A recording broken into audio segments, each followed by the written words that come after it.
परतीच्या मार्गावर असलेल्या पावसाने नढाळ शाळेचा रस्ता केला बंद। तुफान पावसाला सुरुवात झाली असून त्याच्या सोबतीने सायंकाळ पूर्वीच काळोख पसरला आहे। काळोखी भिन्न रात्र दिसत आहे। नदी नाले भरून वाहत आहेत। त्यांच्या बरोबरच सार्वजनिक मार्ग देखील पाण्याखाली गेल्याचे दिसून येत आहे। खालापूर तालुक्यात नढाळ या ठिकाणी जयम म्हात्रे स्कूल आहे। नढाळ धरणाच्या नाल्याकाठी आणि पनवेल कर्जत रेल्वे मार्गालगत ही शाळा असून शाळेकडे जाणारा मार्ग पुलाखालून जात आहे।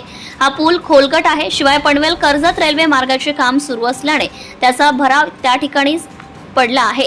त्यामुळे पाणी वाहून जाण्यास अडचण होत आहे।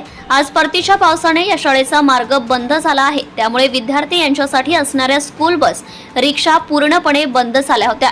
विद्यार्थी आणि त्या मार्गाने प्रवास करणारे यांना पाणी ओसरण्याची वाट पाहत बसावे लागणार आहे। महाराष्ट्र न्यूज लाईव्ह साठी तालुका प्रतिनिधी अर्जुन कदम, चौक।